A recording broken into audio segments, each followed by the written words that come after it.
Hello, and welcome to the Make Joy podcast, where we chat about yarn and knitting, travel and textiles, and basically whatever else makes me happy.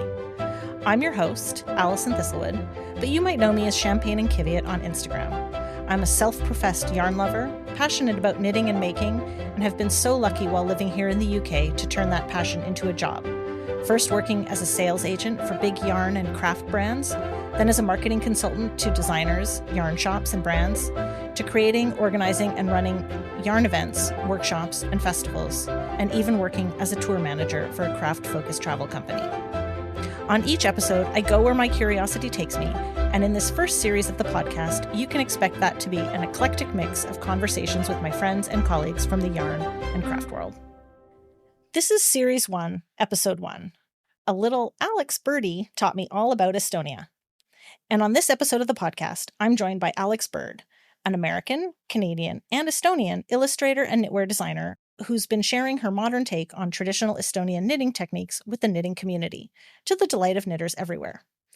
Aleks is also the author of Traditions Revisited, Modern Estonian Knits from Laine Publishing, and she's currently wrapping up work on her second book, due out in autumn 2025. But we'll get to that. Welcome, Aleks. Thank you for having me. Let's start with the citizenship thing, shall we? I bet you get asked this a lot. So American, Canadian, and Estonian. Do people ask you if you're a spy? Yeah, my cousins on the American side have called me a spy, and I'm like, yeah, fair point. Fair point. Yeah, it is. It can be a juggle with the three, but I wouldn't have it any other way. I was born in the States, in the capital, Washington, D.C., and grew up in the area. My mom is Canadian and Estonian.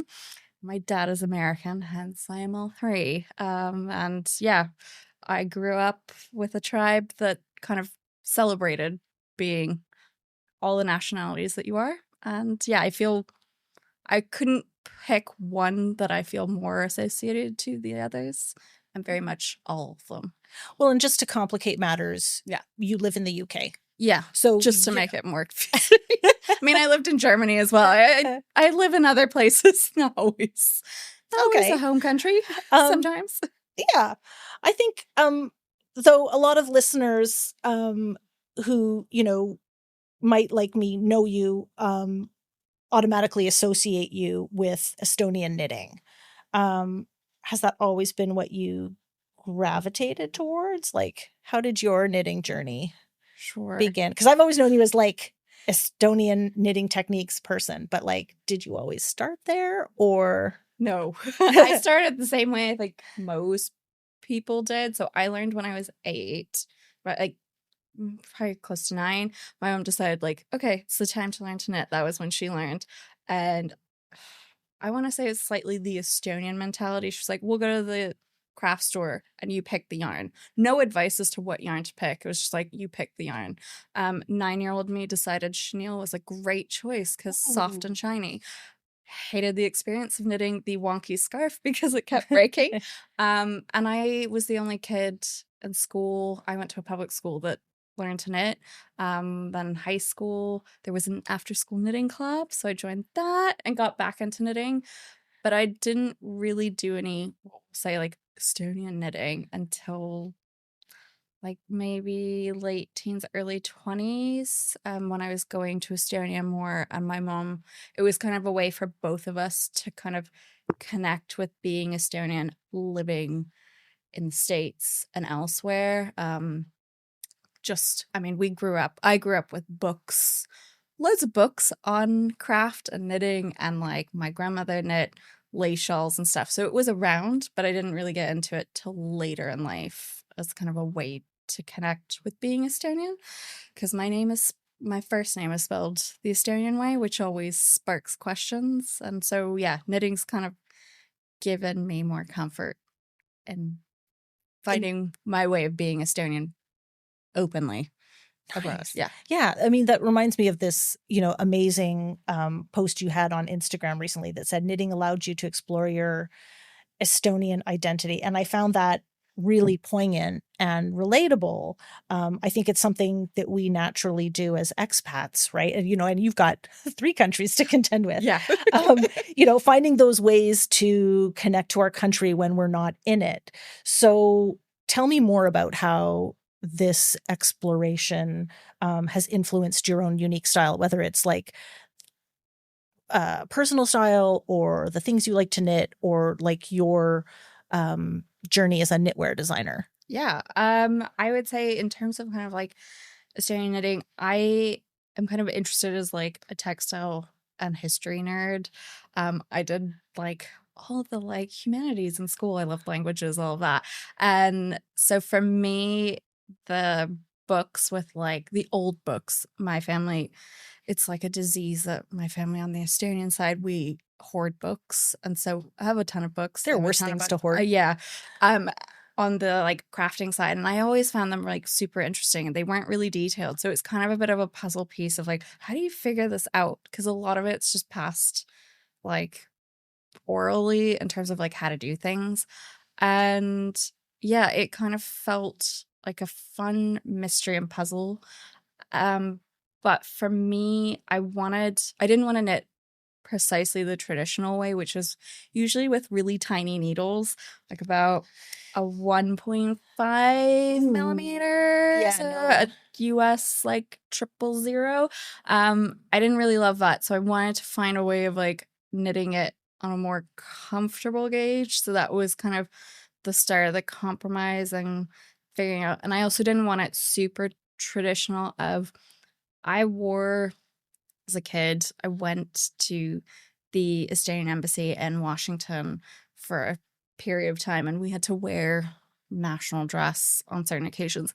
Not the climate, because it's like 30 degrees in the summer. Really hot. I've been to Washington in the summer. It's hot. It's not great when you've got a whole lot of wool on you. And so I never really felt comfortable wearing national dress because it kind of felt like, oh, you're the odd one out, like you're wearing things. And usually the knits go with that. And I wanted something that was like in between of I could still have the Estonian-ness to it, but I could still wear it like I'm going to the grocery store, like on the street.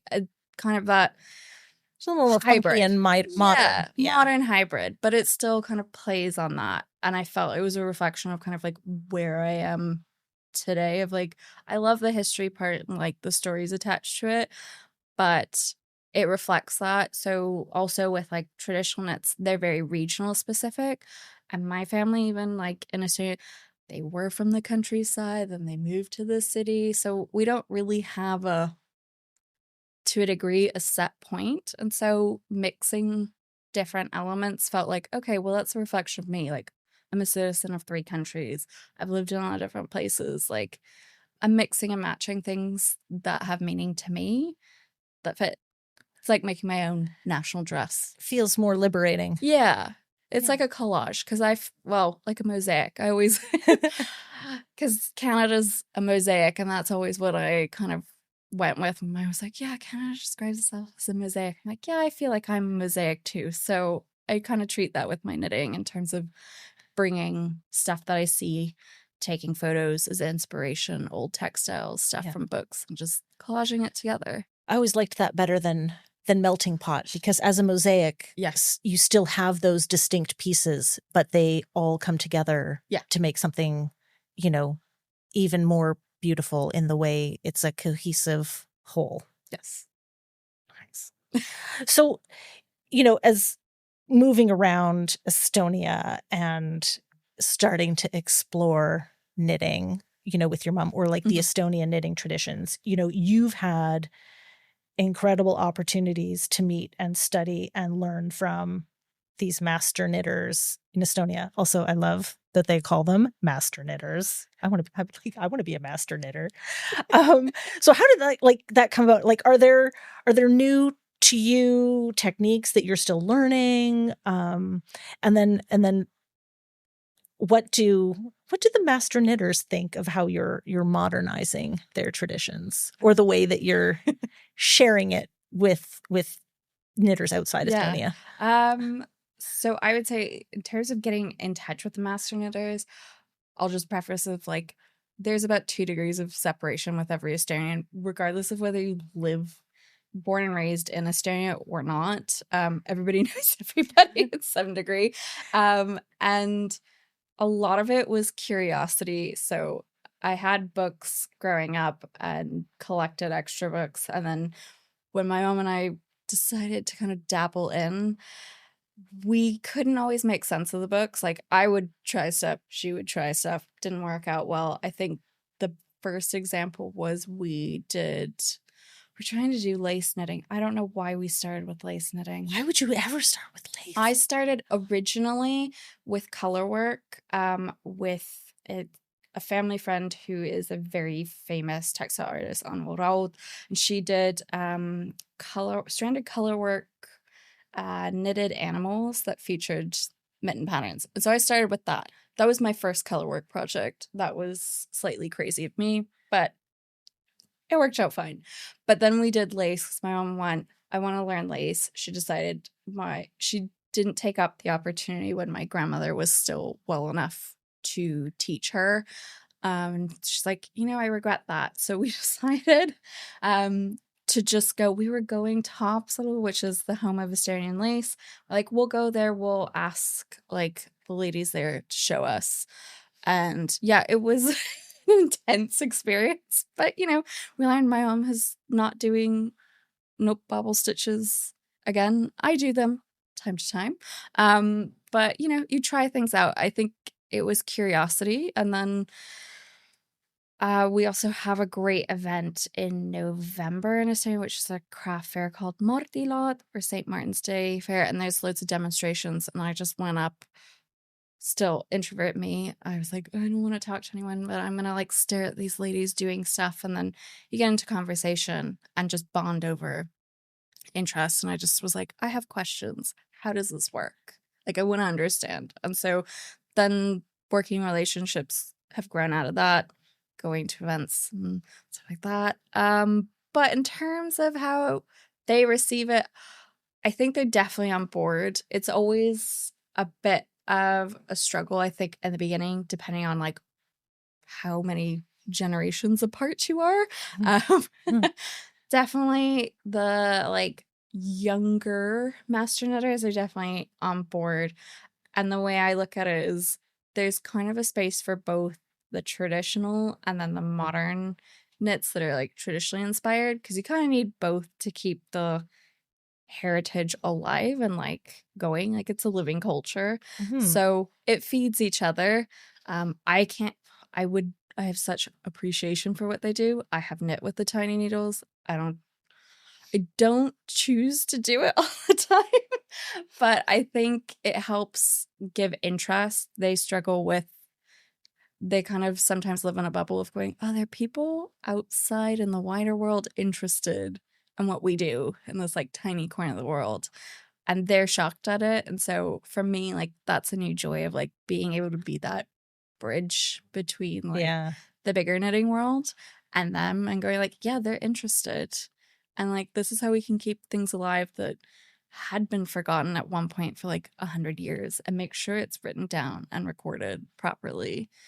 Well, and I love that, there's still that, okay, adapt it and make it your own way, but still learning and trying it. Yeah. It's that sort of, walking a mile in somebody else's shoes, right? Like trying it out that way first, or like learning the technique before, learn to walk before you can run. And then sort of you've got the foundation, and then you can go on to do the other stuff. Yeah.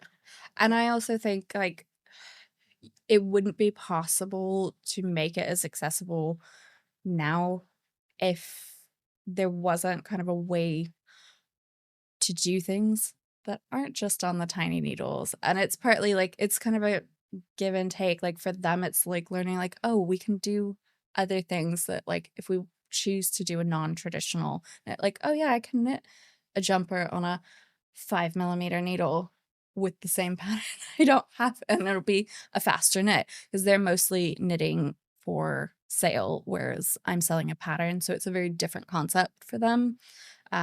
but also that's kind of the difference between the knitting cultures, but it's helping them also kind of modernize and come in wider. And knitting is this sort of common language between sort of the cultures and the traditions. Yeah, absolutely. I love that you said that you feel like you're this bridge between sort of tradition and what's going on elsewhere. And, you know, recently you've expanded from sharing your love of Estonia through your knits to like literally sharing the love of your country on a knitting tour with Stitchtopia, which, dear listener, I was happy enough to be Alex's tour manager on this tour. So we had a whale of a time.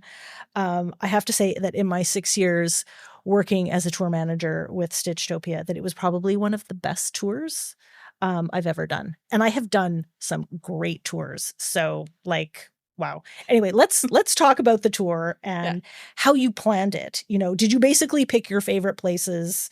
How did it all come about? I have been asked probably for a couple of years now if I would do a retreat, because I teach a lot of workshops. And then people who don't necessarily take a workshop with me but see I do like events and stuff, they're like, I'd like to go to Estonia, like you've like introduced me to stuff with patterns, like different techniques, which I absolutely love doing. And I kept going, yeah, I would like to do it, I just don't, it seemed really daunting, and I think it's taken me a couple of years to get to the point where I am now, where like, yeah, this is doable, let's do it, like jump in. And I think also chatting with you about trips and things, I was like, yeah, okay, this is possible, and I want to do it because I feel like I'm notorious for carrying around so many samples, so of my own designs, but also like knits I've bought off the master knitters, which I will preface that I'm not a master knitter. I don't have that title. I don't. That's the title you get from like the handicraft union in Estonia, and that's like mostly for traditional stuff. So I don't have that title. It's yet very cool. You don't have that title yet. Okay, we'll go with that. It might happen. I don't know. But I carry around a lot of it, and it's like, oh, it'd be great to take people to like see it and like buy those pieces themselves or buy the yarn. And I think it's started to like tick also. There's a knitting festival on one of the island that we went to, which is Gihno. They did a festival, which is actually how I met the master knitter we got to visit there. And it was more, not quite a festival. It was mostly like women, Estonians, like coming and knitting a project. It's like, okay, they need to see the wider knitting world. Like I talk about it with them, but they have like no concept of Ravelry and stuff. And I was like, we need to like physically join people together and open this Pandora's box. So it sounds like a big kind of like knit and natter, because that day that we were there on Kinu and we were hanging out in Ellie, the master knitter's living room, and basically like these women just kept showing up and sitting down and knitting with us. Which is how it is there. Hilarious and awesome, because I was like, this is just the best day ever. I mean, they usually like do that themselves. They're like more sociable knitters than I would say elsewhere. I've got like friends that they don't knit. They don't really have like stitch nights. So something like it's still very isolated, like something you do at home. Yeah, but like, you know, they will sit and knit together, and they just, because they're doing it for sale. They're doing it also because it's cold. So there's like a myriad of things. But that opened their eyes to, that's possible. We'd like to do a knitting holiday too. Because I got to meet other knitters like, oh, you get to travel and like see things and like buy yarn and knit. And it's all the same type of people. I'm like, okay, yeah, we're opening the world. And we need to get them to come to London and do a yarn crawl. They want to come to the UK, which is gonna be really interesting and hilarious. But I think in terms of picking the places, it was quite hard. I think I have ideas for like several iterations. You can't stick everything in one go. It would be a lot. And I think it must be like kind of a comfort or reassuring to work with a company like Stitchtopia because they're going to take care of the logistics and you don't have to worry about all of that. And they assign you somebody like me. I know. Yeah. It makes it a lot easier. So then, I'm just helping with the organizing of the master knitters. But I basically picked the places that kind of worked in a circuit. So this was covering kind of the coastal areas and a variety. I would say a good portion of my favorite techniques, but there's still techniques I don't know all of them. So I'm there's still plenty learning. of scope for future endeavors. Yeah. There's another island that I've been doing some digging in on new knitted braids, which kind of is a good puzzle. I like a puzzle. I like a challenge.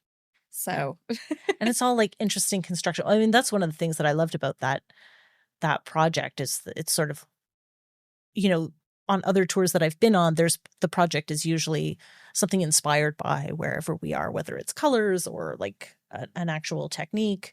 But here it was we're going to these 3 places and these are the 3 techniques that are in the project that are, that you taught. Yeah. Which was amazing. That was the challenge, to fit all of those in. And the colors are roughly traditional colors, all Estonian wool. And then I managed to do it actually in the order of the places we were going in as well. Yeah, I noticed that.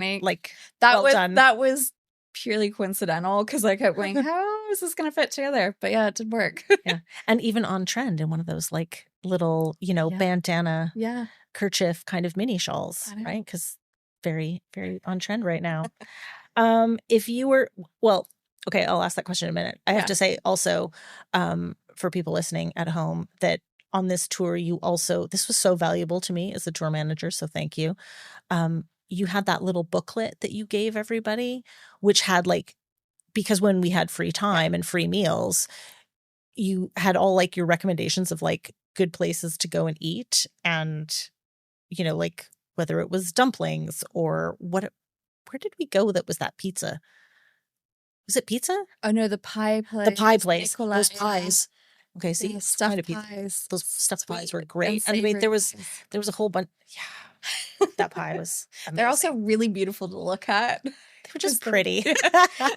They make a lot of beautiful patterns with the pastry dough. It's just it's. But just all those recommendations and making time to go to yarn shops and stuff was super valuable. But it's the thing I would want, because usually when I travel places and I ask friends for recommendations, I have a list on my phone and I went, we'll just make it into booklet. I mean, this is also coming from someone who's a slight perfectionist, having trained as a graphic designer and illustrator. No, never. I was I could just put it in an email, or I can just make a booklet. We'll make a booklet because and also which makes sense because people aren't necessarily going to access data or Wi-Fi or whatever on their stuff for checking things off. There were a couple of them that were checking. There was some of them. Off. Remember we ran into them at that place that we had those beers and knitting at lunch. And they were we're going through the book. And they'd been to all the places. Which I was all right, it's like bingo or something. Seriously, like a bingo. Okay, so if you were going to suggest a must-see, not to be missed place to go in Estonia, whether it's somewhere we went or not, where would it be? Oh, this is really hard because this is honestly really hard because usually when I go, I'm seeing family and that's a whole other element. If I had to pick a place, I'm such a sucker for the islands because I feel they're very different. So most people when they go to Estonia, oftentimes with a cruise, they're always in Tallinn, which is lovely. Beautiful. Most of my family are there. I have an apartment there. I love being there, but it's not representative of the country as a whole. I think this is so hard. If I had to pick one that's super different, it would probably be Kihnu, which is where we went. Yeah. It's super unique. It's got UNESCO cultural heritage status. It's one of the only places where you will see women wearing national dress from the island every day. Partly theirs is comfortable. I have a set. It's actually comfortable to wear compared to the others. And it's just super unique and special. It felt really special there. There's a lot of documentaries because they're kind of unique in that it's called the Women's Island. Mostly women are like managing stuff, but it has a very different feel of like you're just on a different space. You can completely unplug. Like when I'm there, I mean, yes, I have connections to Wi-Fi and stuff, but most of the time you're just like wandering around, walking through the forest, along the coast, just chatting with the women. I mean, it's like just everybody knows each other. You just have a giant chat. Well, and they also thought that we would go for a walk too, didn't they, at one point? And we were like, thank God they had that open top truck for us to ride in. Because I was like, this is going to be a really long walk. I have done the walk. I was worried we weren't going to get back to the ferry. I was like, nope. Yeah, I was like, yeah, I have to make the ferry. But it's one of those places also because you can take a car, but there are no buses. So people are riding bikes or you're driving in a car. Oh my God, I'd love to take my bike there. It's a great place. Like summertime, great place because it's flat. And yeah, you get a little bit of everything. And it is unique. It's special. So I think if I had to pick, possibly that. And it's off the beaten track for a lot of people to go to.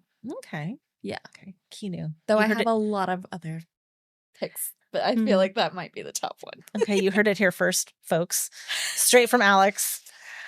Right. So I wanna switch gears now and get into some knitwear chat. Not that we haven't been talking about knitting this whole way through, because I love your designs and I've actually knit quite a few, albeit some are still on the needles. So I knit you're gonna correct my Estonian, the Hilja mitts. Hilja? Yeah, that's my grandmother's name. Yeah. Oh, nice. Which was my first foray into Hrusamina. Yeah. Okay. Yes, 2 for 2. And then I knit the Veski sweater from your book, which I loved. And the last time I was in Estonia, I got pictures of it in the old town. And then I've started the Kinu socks. Yeah. And I'm also almost finished the Sarvest, which did not. It's almost there. It's almost there. It's so close. It's almost there. Yeah. I'm reinforcing for the steek now. I think I went off pieced because I decided to make it a V-neck. So that's why it's going to look amazing. It's going to look great. Yeah. And it was so exciting to see the original Troy sweater on Kinu Island that was the inspiration for me. So talk me through your design process and sort of how you go from inspiration to finished item. Yeah, it varies. So I know some people have very like direct inspiration. Mine is very much a collage. Sometimes it's a specific piece that I go off of. And the case of like the Sarvest, that is inspired by a Troy sweater. So that's style of like fisherman sweater from Kihnu Island. And that was knit for a man named Terror Sar. Hence why it's called Sarvest. I just made it a vest version. But yeah, because the sleeves would have been a lot. It's a lot of color work. I have done a Troy sweater, which mine, like modern version, not in like traditional colors, does have sleeves. But I wanted to do a vest version. So some of them are inspired by like traditional knits, whether they're like archival pieces or they're illustrations or photos of that. Sometimes it's a mix of stuff. I'm just taking a motif and combining it with something else. It's very much a collage, but I always start on paper. So I'm always sketching everything on paper. I'm quite analog in that. And so this is your illustration background coming into play. So I'm like, if it works on paper, it's going to work for the most part in a knit. So I'll sketch. I make like my charts usually on paper and then digitize. And I have come around to swatching. I used to be someone who did not like the anti-swatch. That should have been one of my questions for my lightning round. I used to be an anti-swatch person, but I had to really embrace the swatch when I chose to do a master's degree in textile design, which is why I moved to the UK close to 8 years ago. I was like doing the math in my head. How long has it been? And I had to do swatches for that degree for like presenting collection and like the process. It's like, okay, we'll fall in love with the swatch. We're going to treat it like a mini canvas. We're going to test it. I mean, technically I've always done it because I am someone who likes techniques and I don't always pick the easiest, straightforward construction. So Do you design on the needles? Sometimes. For the most part, now, no. If it is on the needles, I'm like knitting basically a miniature version. So when I started trying to do a Troy sweater, so the original one was for the book Traditions Revisited, there's no written instructions record of any kind on how that sweater is knit. Oh yeah, and you said that was a big part of your visits with Ellie, right? Yeah, Is trying to get it written down. But she looked at stuff in museums, and I've looked now at stuff in museums, and so she knits in the round to the underarm, so bottom up. Then this is all in color work. There's no plain knitting. It's all color work, stranded color work, and then the braids, which is a variation on color work. And when she gets to the underarms, she splits and then knits the color work flat for the front and back separately. Oh, wow. And I just went, there has to be another way. Like, just, I can't. So I know I've never got on with knitting color work. I've watched her do it, and we walked through it because she basically reverse engineered. So she has her way, and then I've kind of done a hybrid. I was like, we're using a steek. But I basically knit what's like a doll size version of a vest with like a simplified color work pattern just to figure out how the steeks would work. You must have the best dressed Barbies at home. I've got a couple of them now. They fit one. It's the moosh bear. I had my mom knit me the little moosh bear. And so yeah, he wears a variety of different color work Troy vest. He's a very well dressed bear. He's a very well dressed bear. That's the only time I've done it like on the needles, but it's been like little sized because I'm too afraid if it's like a full jumper that I'm gonna frog it and I'm just gonna get annoyed. So now for the most part, I write out the pattern roughly. So I'm kind of sample knitting, but I do a lot of like writing. I know. I feel like annotating. I feel like I became one of your test knitters or sample knitters for trying to make the SAR vest a V-neck. But you've inspired you to do another, like a completely different color work pattern version and make like, which is great, a V-neck one. Because I was like, why didn't I do a V-neck one? You've been very supportive of my attempt to go off piste with this. I am supportive of it because I think ultimately you should be happy with the knit. And so it's like, if you want a V-neck, do a V-neck. There's a way to do it. So, I like playing with construction. I'm not afraid to doing it, even though it's a puzzle. I like a puzzle. I usually don't always go with the straightforward option, but I make it easy for everyone. The finished product is always good when I'm knitting it. You're figuring it out before you get there. Yeah. I mean, I feel like as I've advanced in my own knitting, that's the stuff that I get really excited about and stuck in with is an interesting construction. And so I'm like, oh, I mean, not that, a good basic jumper doesn't have its place or a shawl or whatever. Like, I'm far more excited if it's got like different stitches and, texture and whatever else. But for me, it's definitely like an interesting construction. And yeah, that's the niche I've kind of gone. Like, I'm not going to be the knitwear designer that does a basic, because I would knit that selfishly for myself if I need like a palette cleanser, just mindless knit.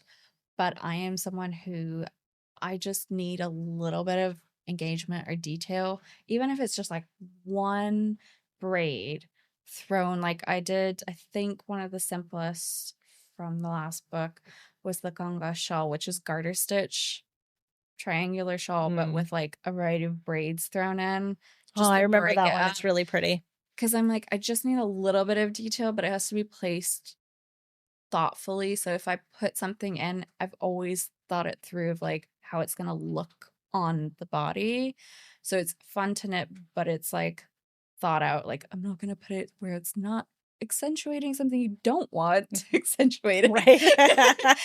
Because that happens. That happens. I'm like, no. It's put in a place, but then it's more fun to knit. And I think also it's exciting to do something that's new for people as well, of going like, oh, you haven't tried rolls, you might not try it. Like, it's easy. Like, everything's a knit and a purl stitch. It's just the ways you move the yarn, combine things that make different effects.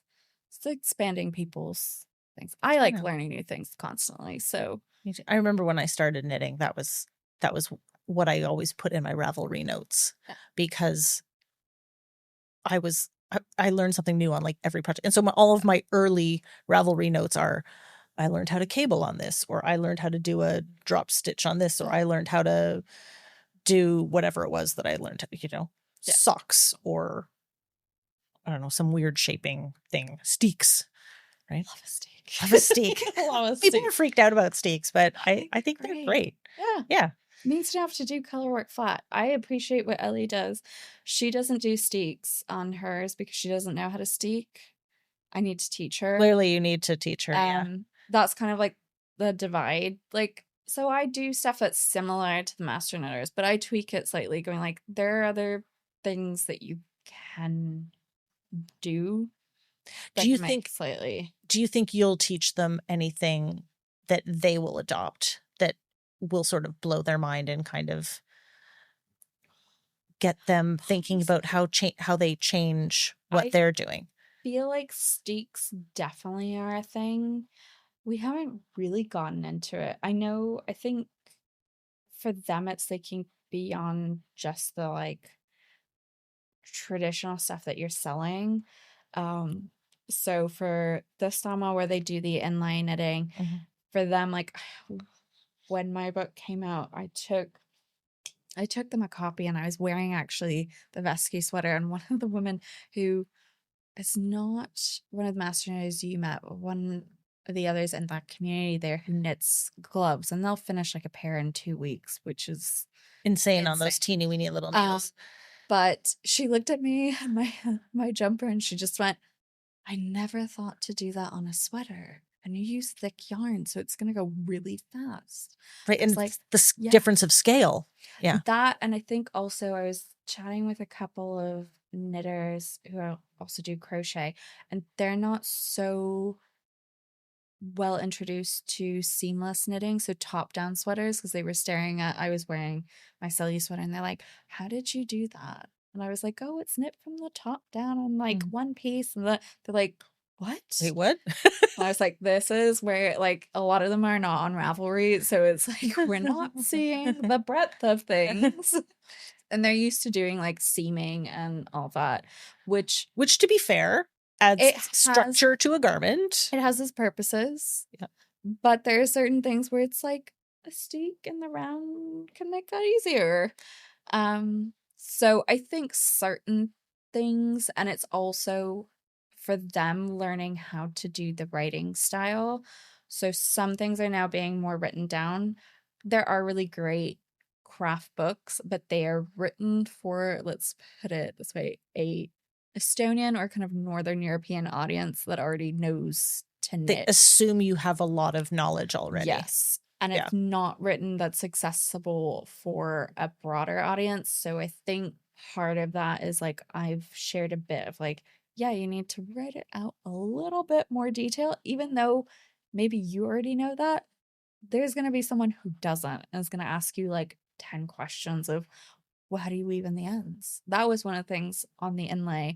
And all the old books I had, it showed like vague diagrams. There wasn't a lot of in between. It was like, you use the contrast color and it goes in da-da-da. Quite how, one direction, fine. But the other way, it's like, I don't know how that magic happened. Figured it out, but it didn't tell you how to weave in the ends. I'm like, well, how do you do that? So it doesn't look like a hot mess on the inside. Yeah. Because it does look really beautiful on the inside. Like it's very organized. But that's how I can always tell when I've screwed it up. I'm like, damn it, I didn't do it the other way. There was no information. I trialed so many different things going like, well, how does this work? I don't know how this works. So it's some of that where it's not fully filled in. So I think that's the nice thing of like, I get to work with them and I kind of feel a little bit more accepted because there was a moment in time where I was like, oh, I don't know how this is going to go. Like I'm doing this living abroad and mostly selling to a like I would say largely non-Estonian customer base audience. Is it predominantly a North American audience that you have? I would say it's now shifted. Mhm. I would say yes, predominantly North American. I do have a large Australian following because I did go out and teach there, and then Europe. I do have people who are of like Estonian heritage that follow, but it's a different thing dealing with like, we have a better word for it in Estonian of like basically the translation is like foreign born and homegrown, and I'm the foreign born. Like those of us in that category, that's not really a troublesome. Like everyone's like, oh, that's cool. I can like do that.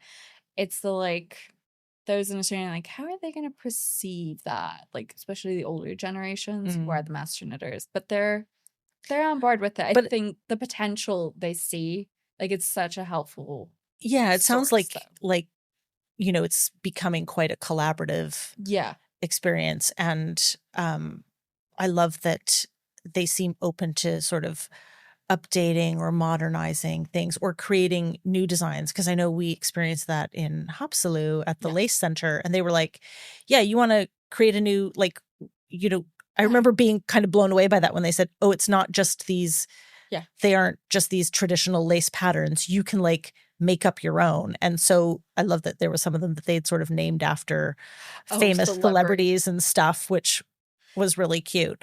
But you know, like, that's great. Whereas, you know, I think other knitting traditions and other cultures and stuff, it might be like, no, you do it this way. And like, it's really hit or miss with Estonian knitting. I feel like some of them are, and some of them are like, we're testing the waters. So yeah, it'll be interesting to see. I feel like it's going to be similar to Norway. Norway's kind of like gotten more mainstream. I don't feel like it's maybe the right word, but they've kind of like blended that a bit better, and I feel like we're following that. We're just like a couple years behind. So I think it's going in that direction. Yeah. The Make Joy podcast is shamelessly sponsored by Make Joy, a celebration of yarn and friendship. A one-day yarn festival like no other, Make Joy returns to London this year on Saturday the 8th of November and promises to be bigger than ever before, with more exhibitors, talks, and now workshops too. Plus a very special after-party with very special guests. You won't want to miss it. Save the date now and find more details and tickets at makejoylondon.com. I hinted at it in the introduction that you're working on a new book for Laine Publishing. So what can you share without getting into trouble, knowing that this podcast isn't going to come out for probably at least another month or two? This episode. Hang on a sec.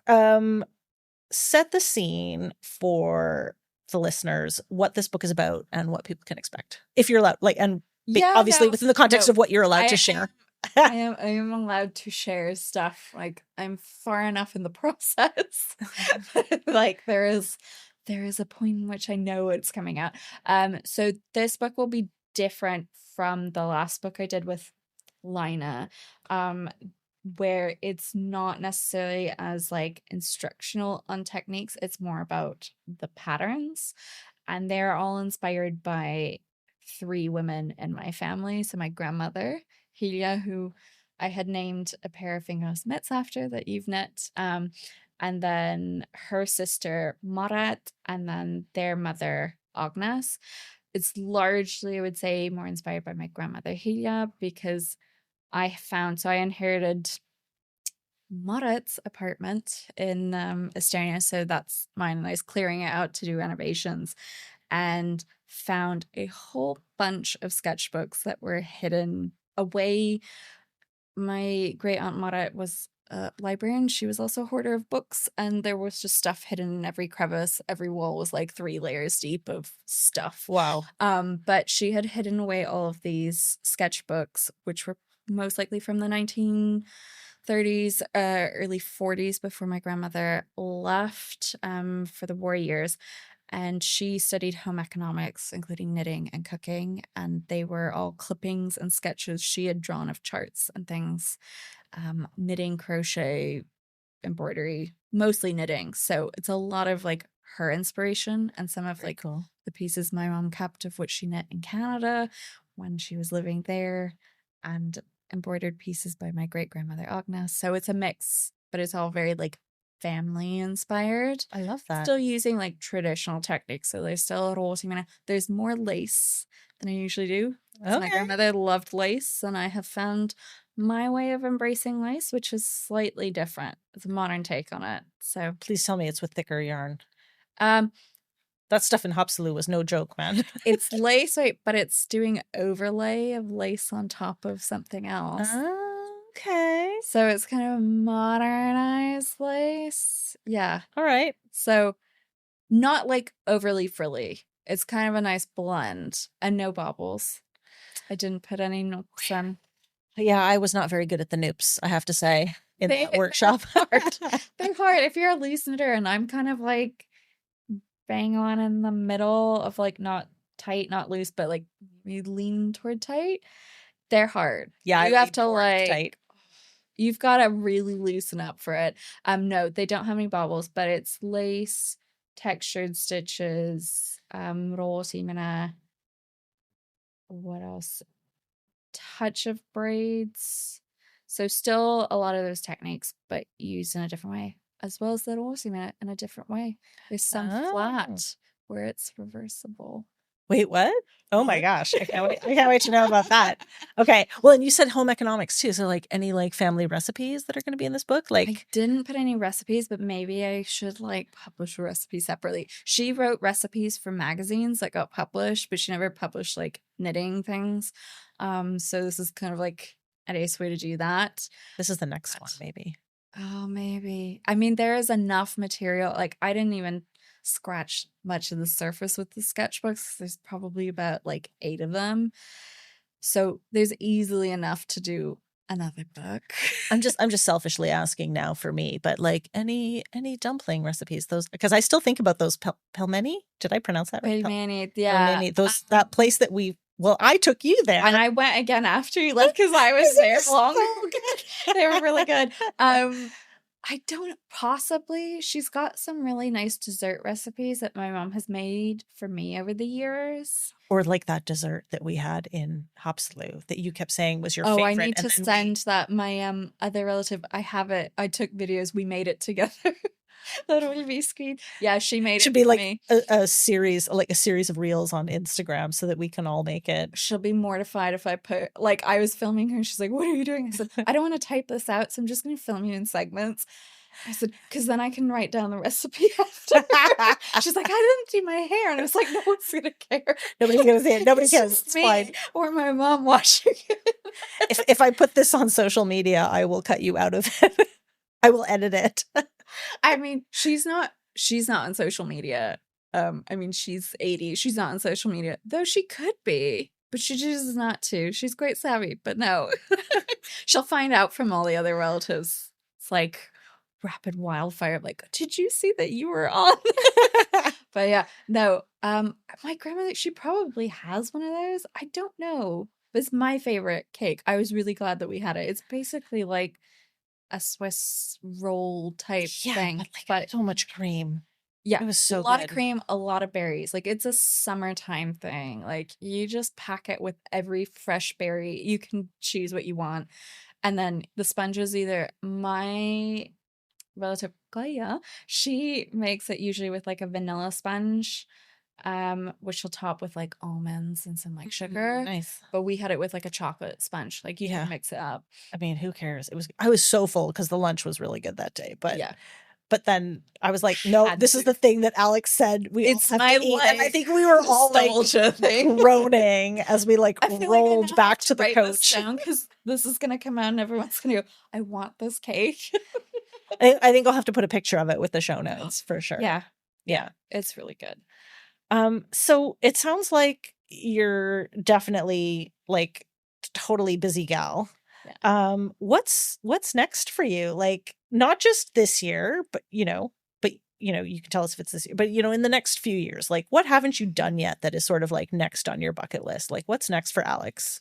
On my bucket list? I mean, it doesn't have to be bucket list. I mean, we could go bucket list. I mean, definitely I'm someone who always travels. I grew up with that. My parents travel a lot for work, having family spread across the globe. To me, that's just inherently part of how it's going to be. So definitely more traveling. I do love going to teach places. I got to go to Australia. I'd like to go back to Australia, but I would love to go to Japan. I'm like, if I can, like, in the way that works, that would be bucket list. More books. I enjoy doing books. It kind of combines having trained as an illustrator, graphic designer, like using that skills. I mean, I thought once upon a time when I was younger that I was going to be a children's book illustrator. That didn't pan out, but you know, Never say never. Skills. Yeah. I wrote and illustrated 2 children's books when I was doing my undergrad degree and had to pitch it to that was part of our final, was pitching it to heads of publishing houses that would come in. And one of my classmates got a book deal from that. I did not. And I kind of went, I think I'm better in the editorial world. So okay, I like doing the illustrations for like my book and like other people like here and there. But it's using those skills, going like, oh yeah, I still have that. You can use it in a different way. In a different way. So I think I still like books and writing books, even though it is a long process and is quite intense at times. I definitely see more books future and doing tours and retreats. Yeah. I've dipped my toe in doing organizing. Let's and I do it feel again. like it needs to happen again. So I think Stitchtopia has done textile tours to Japan. Maybe that's your way. Maybe, yeah. But definitely more in Estonia. Like there are different routes. Like we did one route. I was like, you can't combine everything in one. So no.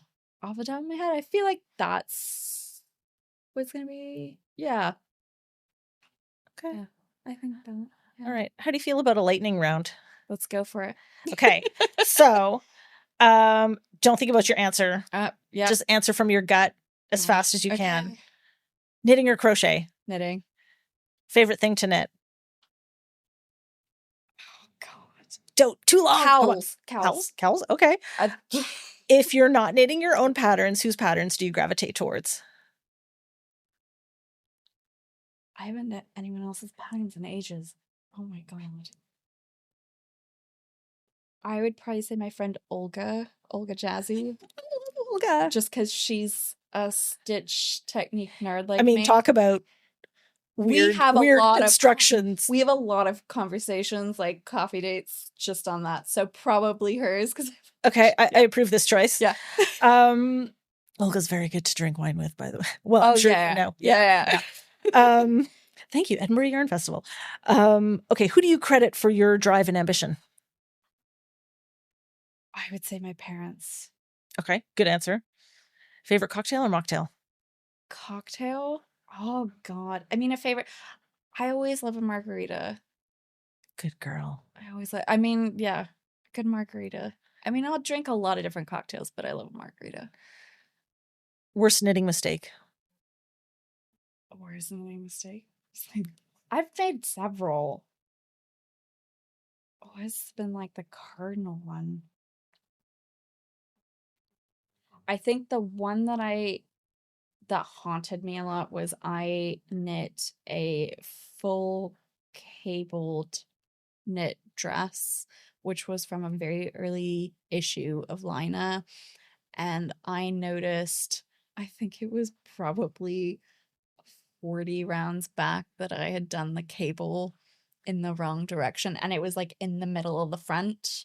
Oh no. And I couldn't see it. And I was like, I don't know what to do. I was like, I don't know if I'd frog it. And somebody did surgery on it and like basically you frog just those few stitches back and fixed it. And that was probably. Did you buy them all the wine for doing that? Like, she didn't drink wine. Oh, I know. Pizza. She just thought it was yarn, a fun thing to like fix. And I was like, great. Aren't we weird, isn't it? I was like, thank you. I think that's the worst mistake. I feel like that I've made several. I was going to say, like, I'm someone who also fudge it, except when it has to be photographed, because I have learned this lesson of if it's being photographed for a publication, I have had people send me emails who zoomed in on the photo like 10 times to point out something. So I'm like, or at trunk shows, they'll turn stuff inside out, which I totally get and welcome because we're all nosy as knitters. So those I try and be like, not fudge it. But if it's a personal thing, yeah, I'll fudge it. Okay. So that answers the next one, which was frog or fudge. So most of the time fudge, but needs must, then I'll frog. All right. Unhappily.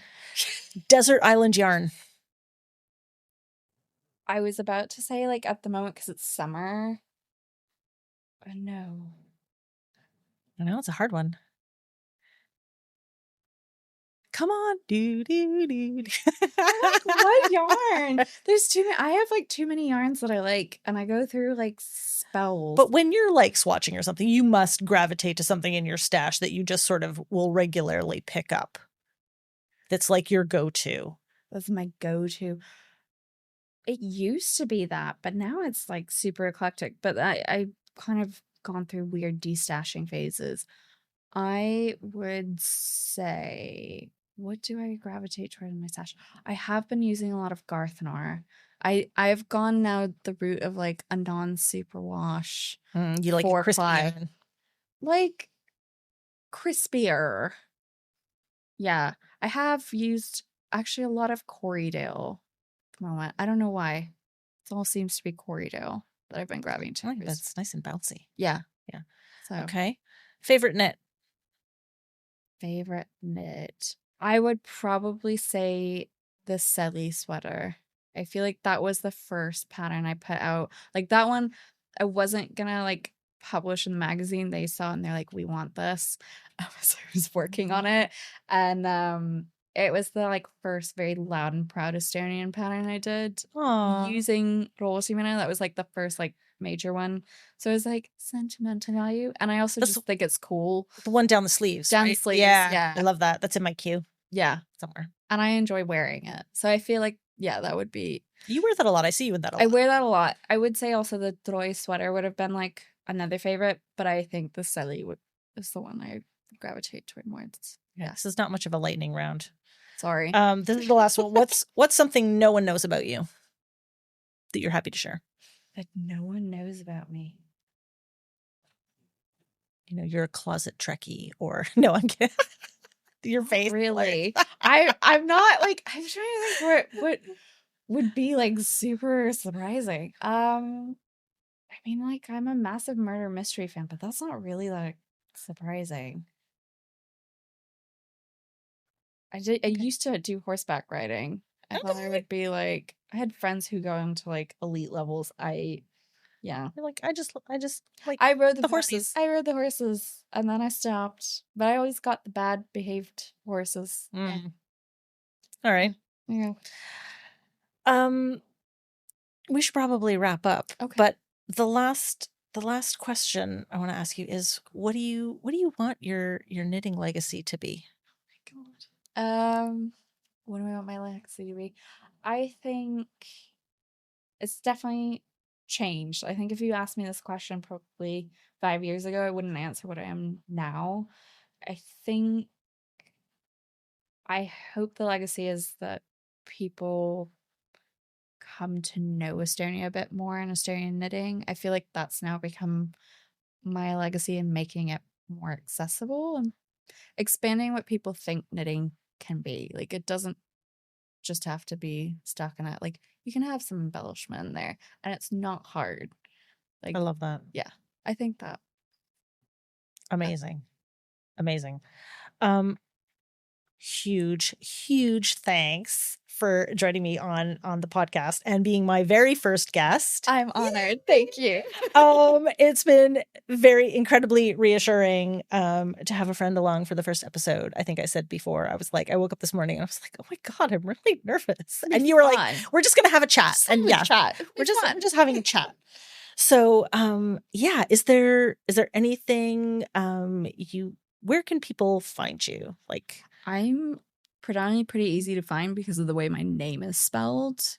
So if you type in my name, so Aleks, Aleks, Byrd, Byrd. You can find me pretty much everywhere. I mostly post, I would say, on Instagram, and then I write a newsletter. So it's a very good newsletter. People, Thanks. You should subscribe to Alex's newsletter. I will make sure that links to all of that are in the show notes. Yeah. Amazing. Thank you so much. Thanks for having me. It's always fun having a nitty chat. Yay. I basically have no outro because I haven't written it yet. Just add it in later. I think I might have to. Thank you so much for listening to the Make Joy podcast. My name is Allison. You can find me on Instagram at Champagne and Kiviat and on the web at champagneandkiviat.com. Stay tuned for the next episode of Series 1, where Make Joy meets Yarn in the City. I have a very special guest coming on. Rachel's coming back to town, and she's let me twist her arm that we are going to do a little podcast on the move. So we're gonna crisscross London the way we used to in our Great London Yarn Crawl days, and I hope you'll want to come along for the ride and listen. Take care. Bye.